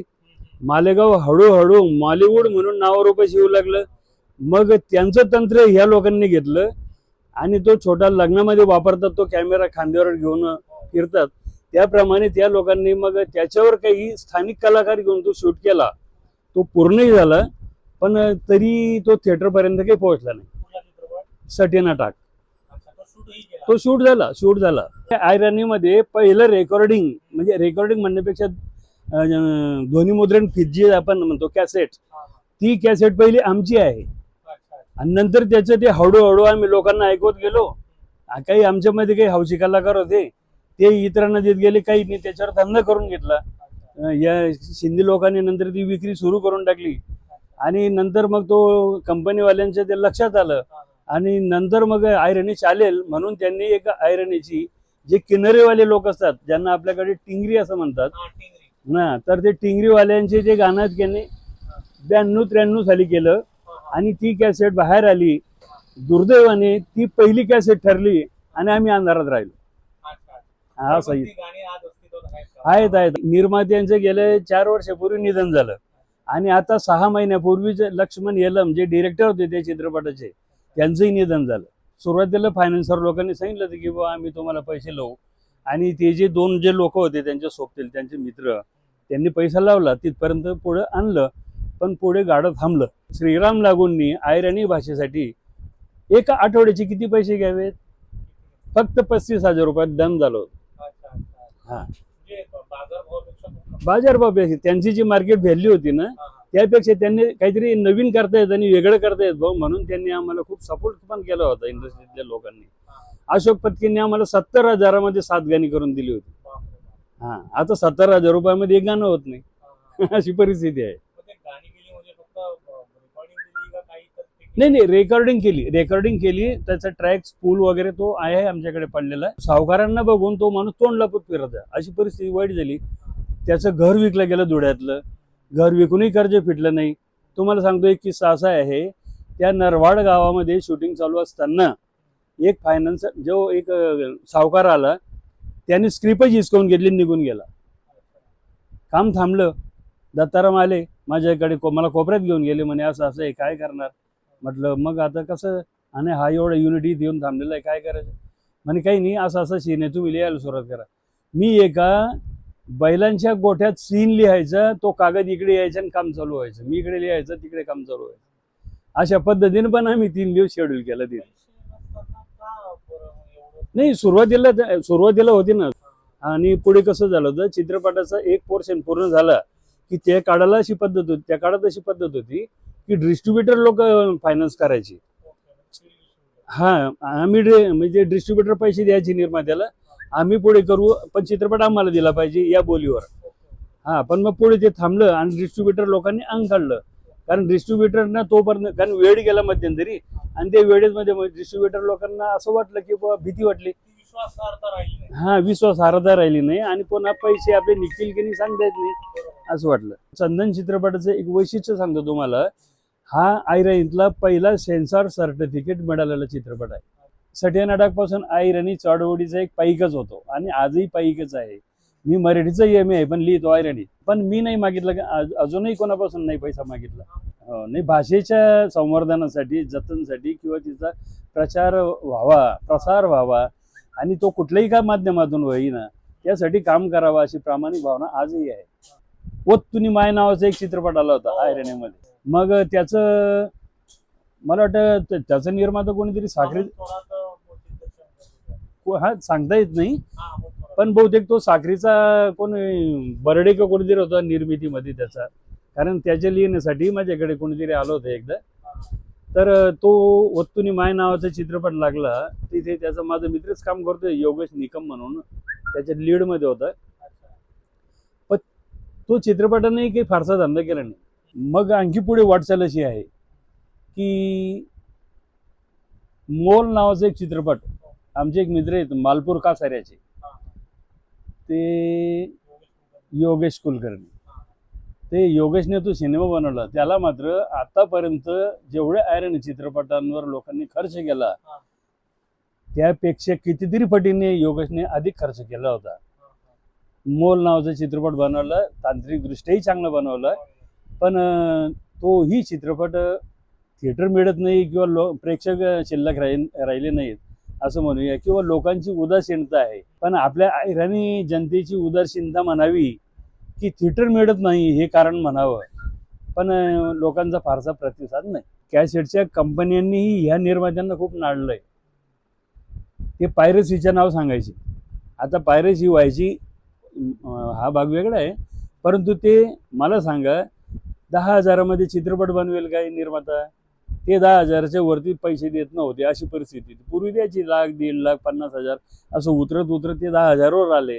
आणि इकडचे लोक म्हणजे इकडे कसं पेऊच फुडला ना, मग जो उठला तो सिनेमा बनवायचा, कारण तंत्र अवेलेबल, तेच कलाकार यांचं झालं का मग माझं कर, आणि कॅमेरा वगैरे सहज अवेलेबल होऊ लागले आपल्याकडे. काही काही नाही ते हातात धरण्याचे जे असतात ना कॅमेरे, हां ते कॅमेऱ्यावर पण ना काही सीडी फिल्म बनवले आहेत.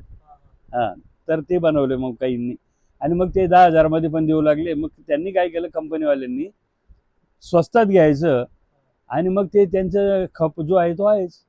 डिस्ट्रीब्युटर लोक असतात त्यांची वितरण ते अफाट विकले गेले, पैसा त्यांनी कमवला. नाही, पायरसीमुळे त्यांना ते या लोकांना ते सोपं जायचं, निर्मात्यांना आपलं कंपनीवाल्यांना.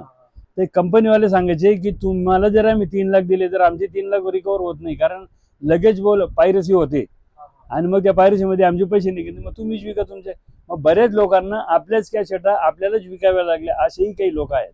प्रकाश पाटील यांच्यानंतर आम्ही अहिराणीच्या पहिल्या सुपरस्टार ठरलेल्या वनमालाताई बागुल यांच्या भेटीला गेलो. वनमालाताई यांनी खानदेशात चित्रपट इंडस्ट्रीत एक मोठा काळ गाजवला आहे. आपला प्रवास सांगत असताना वनमालाताई भावूक झाल्या. त्यावेळी आलेल्या अडचणींवरही त्यांनी मनमोकळेपणाने भाष्य केलं. नमस्कार, मी तुमच्या सगळ्यांची आवडती वनमाला बागुल, म्हणजेच तुमच्यासाठी तुमचे फटाकडे.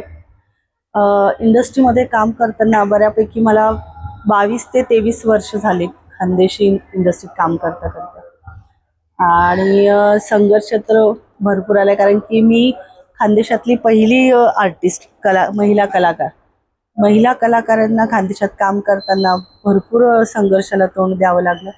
साधी गोष्ट नव्हती. त्यात मी 2 मुलांची आई, घटस्फोटीत, त्यामुळे समाज काय होईल किंवा गावातले लोक काय म्हणतील याचा खूप म्हणजे खूप वाईट अनुभव आलाय मला. पण त्यातनं इथपर्यंत तरी पण आले. चॅलेंजेसला सामोरं जाताना म्हणजे आजूबाजूचा परिसर, माझे को आर्टिस्ट लोकांनी मला कॉपरेट केलं, माझ्या घरच्यांना समजवलं, घरच्यांना समज दिली, आणि आईवडिलांनी आणि नातेवाईकांनी पण मग थोडंसं हातभार लावला. त्याच्यानंतर मग सगळं हे असं सुरू झालं छान. आम्ही जेव्हा सुरुवात केली तेव्हा सगळ्यात मोठी म्हणजे सोशल मीडिया हा प्रकार कुणालाच माहीत नव्हता. DV कॅमेरा असायचा, लग्नाचं शूट ज्याच्यावर करायचं त्या कॅमेरावर आम्ही शूट करत असताना मेकअप हा प्रकार कोणाला माहीत नव्हता. म्हणून आता बऱ्याच प्रेक्षकांना, खानदेशातल्या लोकांना प्रश्न पडतो की मी तीच आहे का म्हणून, कारण की तेव्हा मेकअप हा नाही किंवा कुठल्या गोष्टींचं केअरच नव्हतंच कलाकारांचं. त्यामुळे कामं करताना बऱ्याचशा गोष्टी चांगल्या पण अनुभवायला मिळाल्या आणि वाईटही मिळालं. त्यामुळे वाईट ही गोष्ट मी बाजूला ठेवली आणि जे चांगलं आहे मी त्या दिशेने चालत गेली. त्यामुळे मला येताना सगळे छानच अनुभव आले, आणि जे काही मला खानदेशातून मिळालं ते मी मरेपर्यंत विसरू शकत. ती वनमाला बागुलच घडली मुळात खानदेशामध्ये. माझं पहिलं गाणं होतं इंडस्ट्रीतलं, साली नंबर 1. ते गाणं केल्यावर मला कपड्यांचा सेन्स नव्हता. जीन्स टॉप घालणं म्हणजे खूप मोठी गोष्ट होती त्या काळात. माझ्याच बरोबरीचा जो कलाकार होता जितू नागराळे, त्याचेच कपडे मी घातलेत, आणि त्या कलाकारांबरोबरच मी काम केलं. ते करताना सुद्धा माझ्या समोर जे काका वगैरे होते, म्हणजे माझ्यापेक्षा सिनियर, त्यांना मी म्हटली तुम्ही लांब कुठेतरी जाऊन थांबा, मग मी ते गाणं करेल, मी तुमच्या समोर या ड्रेपरीत नाचणार नाही म्हणून. आणि तसं त्या गाण्याचं सादरीकरण केलं. मुळात मला तेव्हा अहिराणी कळत नव्हती. म्हणजे घरातला जो परिसर होता त्याच्यात फक्त आमची आई थोडीशी अहिराणी बोलायची, आमच्या घरात कोणी बोलत नव्हतं अहिराणी. पण ते म्हणतात ना, माणसाचं भविष्य कुठून कुठे नेईल ते सांगता येत नाही. ज्या अहिराणीचा मला प्रॉब्लेम व्हायचा त्या अहिराणीमुळे मी आज घडली, आणि ती अहिराणी हळूहळू शिकली, आणि ते गाणं एवढं सुपर डुपर हिट झालं त्या काळी. त्याच्यात मला वाटतं आमचे तोंडही दिसत नाही आहे त्या DV कॅमेरामुळे. ते अँगल कुठे काय लावायचं काही माहीत नव्हतं कॅमेरा म्हणलं, आणि आम्हालाही काही कळत नव्हतं. म्हणजे त्या काळात एवढं सुपर डुपर हिट झालं. मग त्या गाण्यामुळे मी फेमस झाले भरपूर. तर घरातनं बाहेर पडताना मला एवढ्या अडचणी आल्यात की बाहेर जाताना कुणीतरी मुलं म्हणजे बाहेर पडताना मुलं चिडवायची वगैरे ना, वाईट अनुभव खूप आलेत. पण त्यातनं पण सावरले, आणि आजच तेच लोक आता म्हणतात की अरे ही आमच्या जुन्या धुळ्यातली शान आहे. हे बघून आता खूप आता तो अनुभव खूप छान वाटतो. पण तेव्हा खूप त्रास झाला खूप, कारण की 2 मुलांची आई जर असं काही करत असेल तिला खूप वाईट अनुभव येतात. आता नाहीये. आता मी तेच म्हणते, आम्ही जो त्रास सहन केला ना ती चांगली गोष्ट झाली, की आम्ही तो त्रास सहन केला म्हणून आत्ताची जी न्यू जनरेशन आहे आणि त्यांचे जे पालक आहेत ते त्यांना मोकळ्या मनाने त्यांना कामं करायला होकार देतात, आणि ते काम करतात छान, वेगळ्या वेगळ्या पद्धतीने अहिराणी पुढे नेतात. चांगल्या अभिमानाची गोष्ट आहे. पण आम्ही तो संघर्ष केला म्हणून मला असं वाटतं आता हे सगळं करू शकतात. म्हणून असं वाटतं की आता त्या लोकांना जाणीव हवं की ज्या लोकांनी सुरुवात केली त्यांनी प्रोत्साहन दिलं पाहिजे. आता बरेचसे नवीन कलाकार आमच्या जुन्या लोकांना इग्नोर करतात वगैरे. खानदेशी परिवारामुळेच मी इथपर्यंत आज आहे. ह्या खानदेशात जर उभं राहायला शिकवलं असेल, सगळ्यात पहिले तोंडा अक्का जिला म्हणतात विद्याताई भाटिया, ती माझी गुरुच. आईराणी मला बोलतात नव्हतं, मला धपाटे मारून मारून आईराणी शिकवले विद्याताईंनी. त्याच्यानंतर भट्टूभाऊ चौधरी होते आणि स्वर्गीय वासी विकुमार जादूगर, जेवढे पण आईराणी पिक्चर आहेत, चक्रम बायका, तोंडा अक्का वगैरे, त्यांचे प्रोड्युसर, त्यांनी मला भरपूर शिकवलं. विश्राम बिरारी आहेत, त्यांनी मला खूप शिकवलं. सुभाष आहिरे आहेत, अशा अनेक कलाकार आहेत. कलाकार आहेत मला सिनियर, त्यांनी मला खूप म्हणजे पाठिंबा दिला. माझ्या आईवडिलांना सांगितलं की नाही, ती करणार आहे खूप छान, तिला करू दे. आणि त्यांचा खूप सोन्याचा वाटा आहे माझ्या आतापर्यंतच्या सगळ्या याच्यात. तोपर्यंत सीडी पायरेसी होत नव्हती, तोपर्यंत 2 पैसे मिळत होते निर्मात्याला. तेव्हा तो आम्हाला थोडे पैसे देऊन तोही कमवत होता. पण हळूहळू पायरेसी होत गेली आणि पायरेसीचं रूपांतर झालं मेमरी कार्ड. मेमरी कार्ड आल्यामुळे तर मग सीडी ह्या बंदच झाल्या. सीडी बंद झाल्यानंतर मग माझ्यासारखे छोटे मोठे कलाकार जसं काम मिळेल छोटं मोठं, तसं मी मुंबई पुण्याकडे आणि निघालो आणि इथपर्यंत येऊन प्रवास हा इतिहास सुरू. अहिराणी इंडस्ट्रीचा महत्त्वाचा कणा म्हणजे गायक. बिलाल तडवी हे अशा गायकांपैकी एक. बिलाल तडवी यांची आर्थिक परिस्थिती आजही हवी तशी सुधारलेली नाही, पण त्यांचा आवाज आजही आहे तसाच आहे. बिलाल तडवी यांनी आपल्या प्रवासाविषयी भाष्य करताना आपल्याला मिळालेल्या विविध पुरस्कारांची देखील माहिती दिली. भिलाऊ गीते पहिला अल्बम आमचा आरादाजीबा, त्यामध्ये लाल लाल मना बहिरम लाल, हाई बालंगी ना बालंगापणा, मलाम नदी थडीला बांधलाय बंगला. आणि आमच्यासोबत गायिका होत्या आरती काळे, उर्मिला महाजन, अशी आमची टीम होती. तर त्या अल्बममध्ये 9 गीतं होती, तर 9ची 9 हिट. आणि आज पण इंस्टाग्रामला तेच गीतं वाचतायत. देखा मग आली, होटणार आली, असे अनेक, नदी थडीला बंगला. त्याआधी मी बँडमध्ये काम करायचो. 3री शाळा शिकलो. 3री नंतर मला बकऱ्या मागे टाकला शेळ्या चारण्यासाठी. 11 वर्ष मी ते काम केलं आणि बकऱ्या चारताच मी गीतं गायला शिकलो, हिंदी पिक्चरची गीतं. असं करता करता 1992 साली मला संधी आली बँडमध्ये बँजो वाजवायची. तोपर्यंत मी बँजो शिकलो होतो 1992 साली शेंदुर्णीमध्येच. आणि योग बघा, 1992 साली शेंदुर्णीमध्येच माझी बँडमध्ये सुरुवात आणि 2005 मध्ये अल्बममध्ये पण शेंदुर्णीमध्येच सुरुवात. हा योग म्हणावा लागेल. शेंदुर्णीमध्ये 1992 साली आणि 93-94 फर्दापूरला एक बँड बनला, असं बाळपणातच. त्यानंतर माझ्या कलेवर आणि माझ्यावर नजर पडली तोंडापूरचे आमचे रंगनाथ उत्तम पाटील.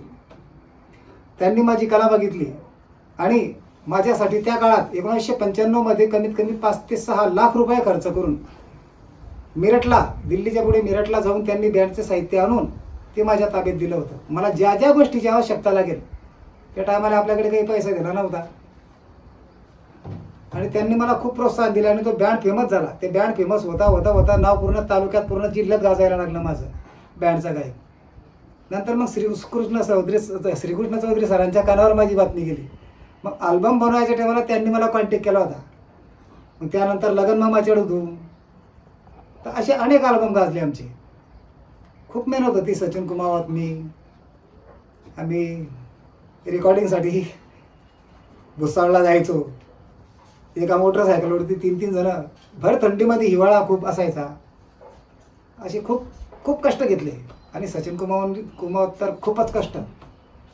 हिरो, संगीतकार, लेखक. पण सचिन आणि माझी दोस्ती आज पण 20 वर्षानंतर सुद्धा जशीच्या तशी आहे. आणि तो माझा भाऊही सक्का लहान. मला 2010 मध्येच खानदेश प्रशासन यांनी खानदेश लोकगायक खानदेश महोत्सवामध्ये घोषित केलं होतं. 2010 मध्ये मला खानदेश लोकगायक घोषित केलं होतं, जिल्हा अधिकारी कार्यालय जळगाव. नंतर 2013 मध्ये पर्यटन व सांस्कृतिक मंत्रालय मुंबई, महाराष्ट्र शासनाने मला हा पुरस्कार दिला आहे, खानदेश लोकगायकाची पदवी. नंतर मग महाराष्ट्र शासन आदिवासी विभाग, आदिवासी विकास प्रकल्प, महाराष्ट्र शासनाच्या वतीने वीर एकलव्य सरमी आनाडी हे महाराष्ट्र शासन हा पण पुरस्कार मला मिळाला आहे. त्यानंतर 2017मध्ये भारत सरकार खानदेशी लोकगायक बिलाल तडवी हा पुरस्कार मला मिळाला आहे. त्यानंतर समाजाने समाजभूषण आणि गावाने ग्रामरत्न असे अनेक पुरस्कार माझ्याकडे आहेत. ही सगळी तुमची मेहरबानी. पब्लिकने मला खूप डोक्यावर घेतलं आणि आपली गाणी लोकांनी आज पण इष्टाला टॉपला चालत आहेत. तर ही सगळी प्रेम असतं लोकांचं. आज सध्या इंस्टाग्रामला आपले गीतं चालू आहेत 3. आणि हो, या क्षेत्रामध्ये मी 5-6 वर्ष 7-8 वर्ष गॅप घेतला काही कारणास्तव. आणि नंतर आता गुंडा भाऊ जोशी आमचे मित्र आहेत, भूषण भाऊ सोनवणे यांनी मला प्रोत्साहन दिले व माझ्यासाठी खर्च पण केला त्यांनी. आणि गीतं तयार झाली आता 3 गीतं तयार आहेत आणि ते गाजत आहेत इंस्टाग्रामला. 1 नंबरनी गद्दार आणि दुसरं आपलं ते माई पुन्हा लागेल माई यांचं. आणि आता आला एक कानिफला. तर मी तुम्हाला एक गाणं गाऊन दाखवतो. हाई बालंगी न बालंगापन, हाई बालंगी न बालंगापन, मला कसं सांग हाय दुःख ये मनाई ना बालंगापन, मला कसं सांग हाय दुःख ये मनाई ना बालंगापन, मल्लाम मल्लाम मल्लाम मल्लाम चाल म्हणी सुंदर मल्लाम, अरे लाल लाल मना बहिरमलाल, अल्लख निरंजन बोलत चाल मना बहिरमलाल, अल्लख निरंजन बोलत चाल मना बहिरमलाल, अरे लाल लाल मना बहिरमलाल. हा उभिलस ना पोऱ्या कोण सर एकलव्य जंगल ना शेर सर, याना हात धनुष्य बाण सर एकलव्य कायम ना अमर सर. असे अनेक गीतं. गोरी लगीन तू ना व्हायना ये, तुला दखी दखी जीव मना व्हायना ये. आणि आता नवीन दखाडी माले प्यार ना सपना, बनाली दुसरा यार, देखा मस तू साधी भोई निघणी 1 नंबरनी गद्दार. या गाण्यापासून पुन्हा सुरुवात झाली आणि लोकांनी आज पण तीच पसंती मला दिली. तू ना मना प्यार मा काहीच ना आता राहिलस, मै तू न लगील येलस, हाईच तू ना आहे रस. आणि आता जे टॉपला चालू आहे बैरमलाल नंतर नाथाचं एक भजन मी पुन्हा गायलोय. मना द्या बडा खतरनाक बोल बंगाली भाषा माबाद, मना द्या बडा खतरनाक बोल बंगाली भाषा माबाद, या जगमा कोणीच करावून नाथ भक्ती वालस ना घात, मना डोकावर उदर हात बाबा मडी नका निफना. अशी गीतं तर टॉपला 3ही हे इंस्टाग्रामला चालू आहे. बिलाल तडवी यांच्यानंतर आम्ही प्रसिद्ध अहिराणी गायिका मीनाताई रणदिवे यांच्या भेटीला गेलो. यावेळी त्यांनी त्या काळात गाणी रेकॉर्ड करताना काय काय अडचणी आल्या याविषयी सविस्तर सांगितलं. नमस्कार, मी गायिका मीना रणदिवे पाटील. मी मूळची शिरपूर येथली आहे. शिरपूरला 2006मध्ये मी माझे गायलेले गाणे अहिराणी बिलाऊ तसेच कानबाईंचे गाणे मी गायलेले आहेत. तर अहिराणी गाणे म्हटले म्हणजे बिलाऊ भाषेतले मुंबई गई दिल्ली गई, डोंगर बल्लासनी वाटमा, डोंगी डोंगी नाच म्हणा दाजीबा, या प्रकारचे अनेक गाणे मी गायलेले आहेत. आमचा एक ऑर्केस्ट्रा होता स्वर सम्राट म्हणून. त्या ऑर्केस्ट्रामध्ये आम्ही पूर्ण म्हणजे माझे भाऊ, मामा, मामांची मुलगी, आत्याचा मुलगा हे सगळे एक अशी म्हणजे आमची पूर्ण टीम होती. आम्ही सगळे एकत्र गायचो, एकत्र राहायचो एकाच गावात. तर आम्ही छोटासा असा ग्रुप केलेला होता. त्या ग्रुपमध्ये आम्ही गायचो. मग आम्हाला वाटलं की आपण आपल्या भाषेतले खानदेशी भाषेतले काही गाणे तयार करायचे. तर तिथे एक दिनेश पेंटर म्हणून जो एक गाणे लिहिणारे होते, त्यांनी ते गाणे आम्हाला दिले आणि आम्ही ते चांगले लयबद्ध संगीतबद्ध असे रेकॉर्डिंग करून ते अहिराणी बिलाऊ भाषेतले गाणे आम्ही सगळ्यांसमोर सादर केले. माझे मिस्टर म्हणजेच त्यांचाच ऑर्केस्ट्रा होता चंदू पाटील म्हणून. तर त्यांचा ग्रुप होता. तसेच गोकुळ पाटील भाऊ होते आमचे, ते नाशिकलाच राहायला होते. मग रेकॉर्डिंगसाठी आम्ही यायचो तर तेही आम्हाला मदत करायचे. तर ह्या दोघांची मदत होती आणि हे पण इंटरेस्टेड होते. त्यांनी ते सगळं आमच्याकडून तेव्हा तिथे करवून घेतलं सगळं. हे गाणे आम्ही रेकॉर्डिंग करायचो तर शिरपूरला ह्या गाण्यांसाठी सोय नव्हती, तर आम्ही नाशिकला यायचो हे गाणे रेकॉर्डिंग करायला. तर त्यावेळेस रेकॉर्डिंग स्टुडिओ आम्हाला माहीत नव्हते. आम्ही यायचो आणि आमच्या पद्धतीने म्हणजे आम्ही 5 वाजेला तिथून निघायचो शिरपूरवरून. नाशिकला आलो की आम्ही 9 वाजेपासून म्हणजे जी रेकॉर्डिंगला सुरुवात करायचो. तर आम्ही 9-10 वाजेला ते सगळे कार्यक्रम आमचे रेकॉर्डिंग आटोपून मग आम्ही परत आमच्या घरी परत यायचो. आमचं ढोंगी ढोंगी नाच म्हणून एक जो अल्बम होता त्यात पुष्पा ठाकूरने डान्स केलेला होता. मी गायलेले होते ते गाणे. तर मुंबई गई दिल्ली गई हे जे गाणं होतं हे आमचं त्यावेळी खूपच फेमस झालेलं. ते मी तुमच्यासमोर थोडं सादर करते. मुंबई गई मी दिल्ली गई, गैया भया मी आगरा, भेटना ना मला भेटना ना, भेटना ना मला घागरा, भेटना ना मला भेटना ना, भेटना ना मला घागरा. मना घागरा मा चांदीना तार, डोळ्याता न सावकार, मना गया म सोना ना हार, कशा लख लख कर सिंगार. मुंबई गई मी दिल्ली गई, गैया भया मी आगरा, भेटना ना मला भेटना ना, भेटना ना मला घागरा. तर हे गाणे करत असताना आम्ही स्टेज शो सुद्धा केले. आम्ही सुरत, नवसारी या साईडला आम्ही तिकीट शो करत होतो. तर त्यात त्यावेळेस आमच्याकडे पाहिजे तेवढं म्हणजे ड्रेपरी नसायची. पुष्पा ठाकूरला आम्ही माझ्या मामीचे माझे नेकलेस हे ते आम्ही असे दागिने देऊन आम्ही ते गाणे तयार करायचो आणि प्रोग्रामही तसेच करत होतो आम्ही. डोंगर बल्लासनी वाट मना जीव भ्यायना, मना जीव भ्यायना, पहाटना 4 वाजाला गाव मा कोंबडा कोकायना. डोंगर बल्लासनी वाट मना जीव भ्यायना, मना जीव भ्यायना, पहाटना 4 वाजाला गाव मा कोंबडा कोकायना. रात अंधारी किर किर, टिटुई फिर भिर भिर, अर रात अंधारी किर किर, टिटुई फिर भिर भिर, अर टिटुईला दखी मना जीव भ्यायना, मना जीव भ्यायना, पहाटना 4 वाजाला गाव मा कोंबडा कोकायना. अशा प्रकारचे आमचे गाणे होते. किशोर रणदिवे हा सुद्धा माझ्यासोबत होता. तर आम्ही दोघांनी डुएट सॉंग्स असे भरपूर गायलेले आहेत. त्यातलं आमच्या अल्बममधलं एक गाणं आहे ओय ओय फटाकडी. यात वनमाला बागुलने डान्स केलेला आहे. तर तेही गाणं मी थोडंसं तुम्हाला गाऊन दाखवते.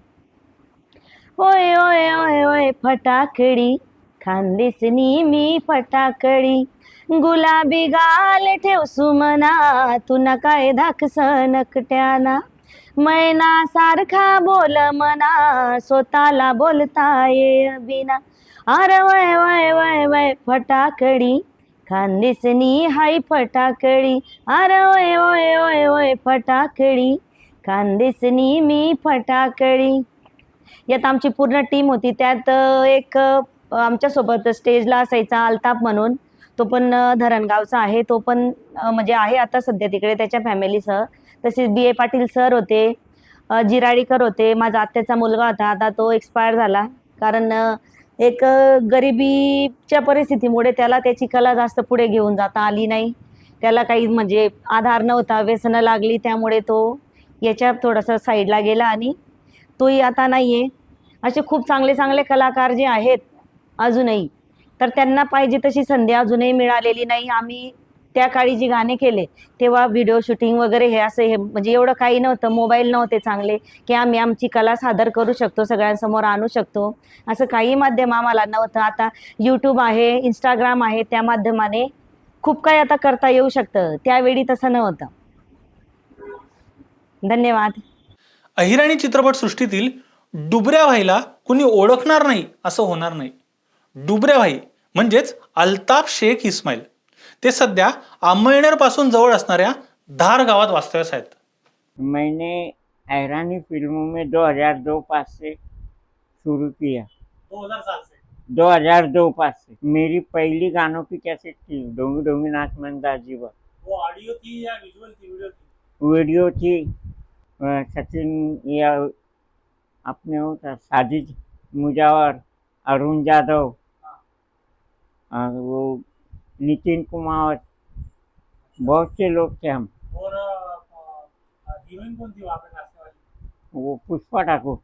अच्छा, उसके बाद में फिर मैंने जादूगर बी कुमार के डुबरिया नंबर 1, लगे रहो डुबरिया भाई MBBS, डुबरिया और गब्बर, कम से कम उनके 15-20 पिक्चरों के कैसेटा बनाए। बी कुमार जादूगर के बारे में क्या बताएंगे? वो बहुत अच्छा आदमी था और सब म्हणजे जो भी चीज़ अपने को जरूरत की लगती थी वो एकदम टाइम बाय टाइम देते थे।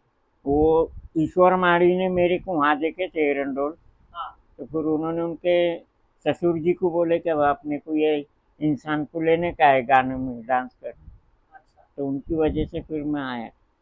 2020 से? हाँ, उसके पहले आप क्या करते थे? उसके पहले तो मैं होटल पे था ना। होटल पे क्या? होटल पे मैनेजर था। मैनेजर थे? हाँ, किधर थे होटल पे मैनेजर? गजल होटल फरदापुर। अच्छा, पर्दापुर में थे। हम्म। नहीं, चित्रपट में काम करना कब छोड़ा? ये तो अभी लॉकडाउन नहीं लग के गया अपना। उसके पहले करते थे? उससे पहले करते थे। ये जब से ऑनलाइन हुआ ना, हाँ। जब से ये DVS विलेज बंद हो गया, आपने क्या काम शुरू किया फिर वो छोड़ने के बाद? वो छोड़ने के बाद फिर मेरी शादी होने के बाद में अभी ये अपनी दुकान है हाँ। धाड़ की दरगाह पे, अच्छा, शिरनी अगरबत्ती की। किस चीज की दुकान है आपकी? वो पीर बाबा पे जो सामान मिलता ना, अच्छा, हाँ, जैसा चुंदरी, अच्छा। शिरनी अगरबत्ती, वो सब उसकी। आपका गुजारा हो जाता है उनमें? हाँ, हो जाता। फिर ये ऐसे प्रोग्राम मिल जाते, स्टेज प्रोग्राम, डांस के कहो, शादी के कहो, बर्थडे के। मेरी फैमिली में मैं है, मेरी घरवाली है, 2 बच्चे है और एक सास है। ही डॉक्युमेंटरी एका कलाकाराशिवाय पूर्ण होणार नाही। ही व्यक्ती म्हणजे सचिन कुमावत।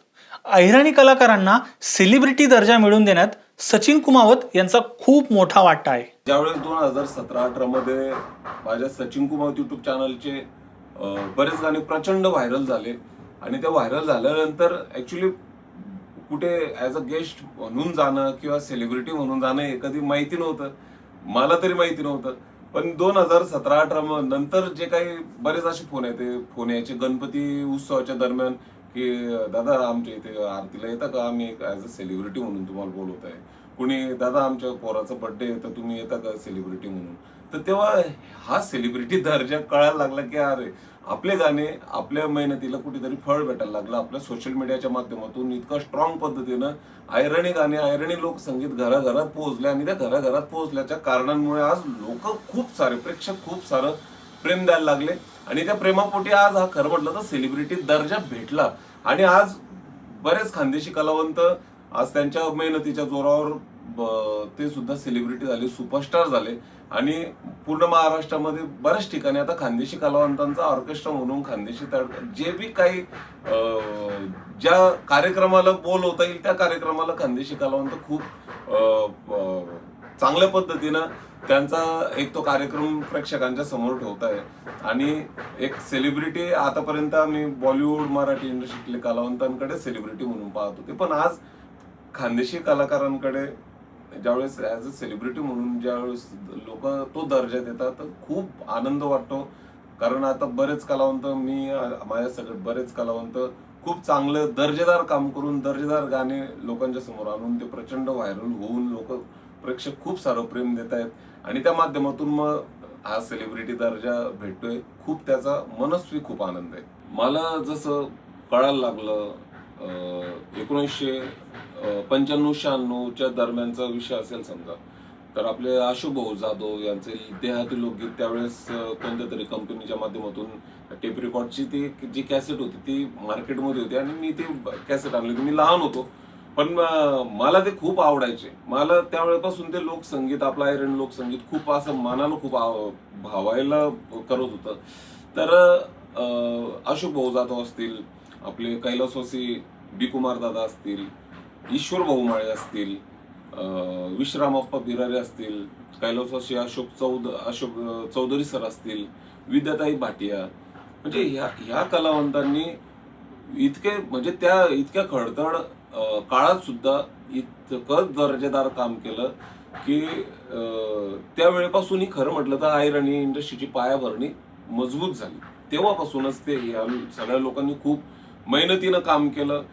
पैसा असो नसो, पण या लोकांनी ही इंडस्ट्री उभी केली. आणि वेगवेगळं मनोरंजन असेल, कॉमेडी असेल, भावनिक असेल, ईश्वर भाऊंचे काही चित्रपट खूप म्हणजे इमोशनल चित्रपट होते. इतकं त्यावेळेस कमी इक्विपमेंटमध्ये, कमी सामुग्रीमध्ये सगळे नवीन कलावंत या लोकांना घेऊन, कॅमेरामन असेल, या सगळ्या म्हणजे गायक असेल, कॅमेरामन असेल, गीतकार असेल, त्यावेळेस कामं करणारे ऍक्टर, हिरोईन्स, म्हणजे बरेचसे कलावंत की खूप ह्या लोकांनी मेहनत केली आणि तिथून ही अहिराणी इंडस्ट्रीचा पायाभरणी खरं म्हटलं तर पायाभरणी झाली. आणि आज ती पायाभरणी एवढी मजबूत झाली आहे की आज म्हणजे खूप दर्जेदार आपण काम करायला लागले इकडे खानदेशी कलावंत. दोघं काळ मी पाहिले, आत्ताचा चालू काळ पाहतोय आणि जुना काळ सुद्धा मी खूप जवळून पाहिलाय. तर त्या काळामध्ये अहिराणी गाण्यांचा अल्बम करणं किंवा चित्रपट करणं, ते केल्यानंतर ते प्रदर्शित करण्यासाठी, रिलीज करण्यासाठी आपल्याला या कंपनीवाल्यांकडे फिरावं लागत होतं. आणि आजची कंडिशन अशी आहे की आज सोशल मीडियाच्या माध्यमातून आपल्या हातात, म्हणजे आपण ऍज अ एक कलाकार म्हणून स्वतःला सिद्ध करण्यासाठी किंवा स्वतःची कला प्रदर्शित करण्यासाठी आज आपल्याकडे आपल्या हातात एक सोशल मीडियाचा वापर म्हणून आपण करू शकतो. तर हा डिफरंट आहे की त्यावेळेस जे पण काही काम केलं जात होतं ते प्रदर्शित लोकांच्या समोर आणण्यासाठी कंपनीच्या पाया पडायला लागत होतं की बाबा आमचा अल्बम घ्या. तेव्हा ते लोक मातीमोल भावात, कोणी कंपनीवाले मातीमोल भावात तो अल्बम घ्यायचे की जर खर्च खूप 50-60 हजार लागला तर 5-10 हजार रुपये त्याचा भेटत होतं त्या वेळेस आपल्या खानदेशातल्या प्रोड्युसरला काही अल्बमच्या माध्यमातून.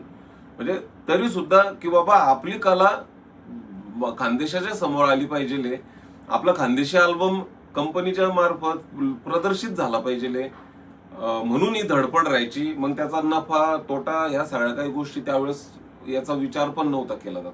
खरं म्हटलं तर खूप अशी नाजूक परिस्थितीमध्ये ते सगळं काम केलं जात होतं. पण त्याच्यातून बेनिफिट हा विषय माझ्या नजरेत तरी मी जेवढेही कामं त्यावेळेस केले तर बेनिफिट म्हणून कोणत्या कंपनीवाल्यांनी की बाबा 50 हजाराचा तुम्ही अल्बमला खर्च लावला आहे तर हे तुम्ही 60 हजार घ्या का 55 हजार घ्या, असं नाही. काही खूप बोटावर मोजणे इतक्या काही गोष्टी असतील. पण मी तरी पाहिलंय की जेवढे अल्बम दिले तर लॉसमध्येच. पण आज सोशल मीडियाच्या माध्यमातून युट्यूबचा इतका मोठा प्लॅटफॉर्म आपल्याकडे की आपण आपल्या बजेटनुसार आपण खर्च करायचा, त्या बजेटनुसार ते गाणं करायचं आणि आपल्या चॅनलवर आपल्याला पाहिजे तेव्हा ते गाणं रिलीज करायचं. आणि जितकं त्याला प्रसिद्ध करता येईल, जितकं लोकांपर्यंत पोहोचवलं जाईल आणि व्हायरल झालं तर तो एक आपल्यासाठीच तो एक चांगला बेनिफिट आहे. तर हा खूप मोठा डिफरंट आहे की त्यावेळेस कंपनीवर किंवा अदर लोकांवर डिपेंड राहावं लागत होतं आपलं अल्बम बाहेर आणण्यासाठी किंवा आपलं गाणी रिलीज करण्यासाठी. आज सोशल मीडियाच्या माध्यमातून आज आपल्या हातात आहे, आपण स्वतःला सिद्ध करू शकतो. हा एक मोठा डिफरन्स आहे. जे मनात ठाणलंय ते करायचंच.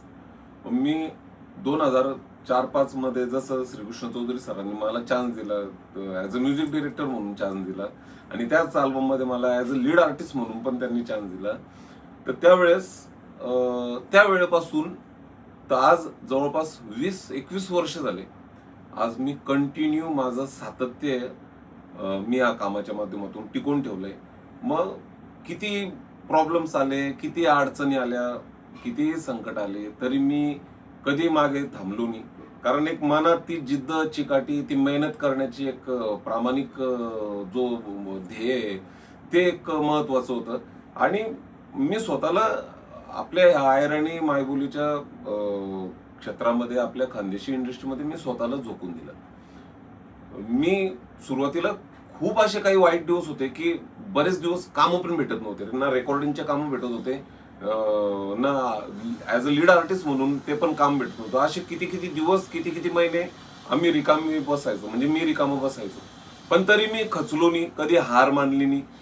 ठीक आहे, आज महिनाभर काम नाही भेटलं, वेट, येईल काहीतरी भेटेल. आपण काहीतरी चांगलं करत राहायचं. आपल्या संगीताच्या माध्यमातून मी काहीतरी चांगलं करत राहिलो, ते लोकांपर्यंत गेलं, लोकांना ते भावत राहिलं, त्याच्या कामाच्या माध्यमातून अजून काही कामं भेटत गेले. असा ते तो पिरियड नंतर युट्यूबचा, सोशल मीडियाचा जमाना आला आणि खरं म्हटलं तर मग मला अजून तिथून चालना भेटली.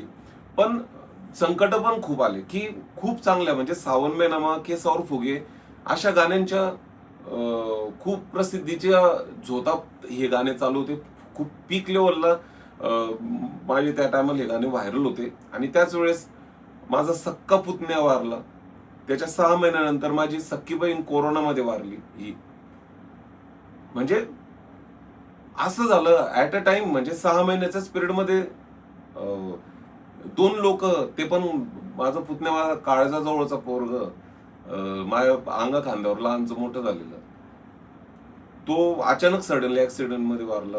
आणि ज्या बहिणीने मला आईसारखं सांभाळलं, ती बहीण पण कोरोनामध्ये 5-7 दिवसातच तिचं हे झालं.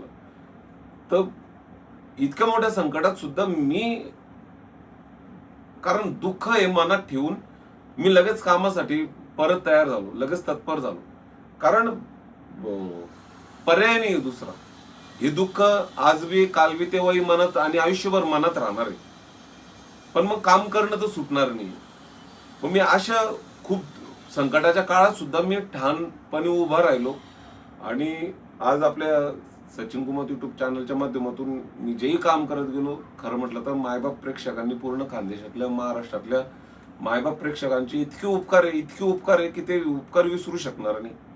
आणि त्यांनी दिलेलं एवढं प्रेम, एवढा आशीर्वाद, आज बऱ्याच ठिकाणी मला खूप चांगल्या लेवलवर मला कामं भेटत आहे. खूप चांगल्या ठिकाणी मला संधी भेटतीये. तर हे फक्त जिद्द, चिकाटी, मेहनत, कधी हार मानली नाही, याचंच हे फळ आहे. आणि सगळ्या प्रेक्षकांनी जे प्रेम दिले त्याचं फळ. सुरेश वाडकर गाणं गात असताना बाहेर आला, त्याने अशोक पत्कीच्या पायावर असं केलं. आणि आमच्या मैफिलीमध्ये राजदत्त सुद्धा होते. त्यांनी राजदत्तांना पण नमस्कार केला आणि डोळे याच्या पाणी असं करत म्हटलं कि बोले ये आयरानी लैंग्वेज क्या है, कुछ पता नहीं, कुछ समझ में तो नहीं आता है, लेकिन बोले लैंग्वेज में तो बहुत दम है. मेरे बोले पूरा गाणं खतम होई तक बोले आग बहते रे. ही आमच्या आयराणीची ताकद आहे. आणि त्यावेळेला राजदत्त सुद्धा सुरेश वाडकरच्या खांद्यावर हात ठेवून बोलला होता, अरे आई ती आयराणी आहे म्हणे, बहिणाबाईची आयराणी, ती काही कमी नाही म्हणे. या शब्दामध्ये आयराणीचा गौरव मी माझ्या कानाने ऐकलेला आहे.